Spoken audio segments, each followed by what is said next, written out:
பழங்குடியினர் நலத்துறை சார்பில் மனிதநேய வார நிறைவு விழா தஞ்சையில் நேற்று நடைபெற்றது.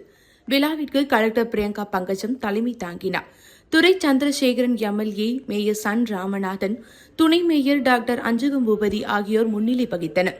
விழாவில் உயர்கல்வித்துறை அமைச்சர் கோவிச்செழியன் கலந்து கொண்டு 211 பயனாளிகளுக்கு ரூபாய் 36,71,450 மதிப்பிலான நலத்திட்ட உதவிகளை வழங்கி பேசினார். அப்போது அவர் பேசியதாவது: கல்வியில் சிறந்து விளங்க வேண்டும். ஆதி திராவிடர் மற்றும் பழங்குடியினர் நலத்துறை பள்ளி மாணவ மாணவிகள் கல்வியில் சிறந்து விளங்க வேண்டும். கல்வியில் முழு கவனம் செலுத்தி உயர்ந்த நிலையை அடைய வேண்டும். தமிழக முதலமைச்சர் மு.க.ஸ்டாலின் குழந்தைகள் படிப்பில் உயர தமிழ் புதல்வன் திட்டம், புதுமை பெண் திட்டம், நான் முதல்வன் திட்டம் போன்ற திட்டங்களை செயல்படுத்தி வருகிறார். மாணவர்கள் இவற்றை பயன்படுத்திக் கொள்ள வேண்டும் என்று கூறினார்.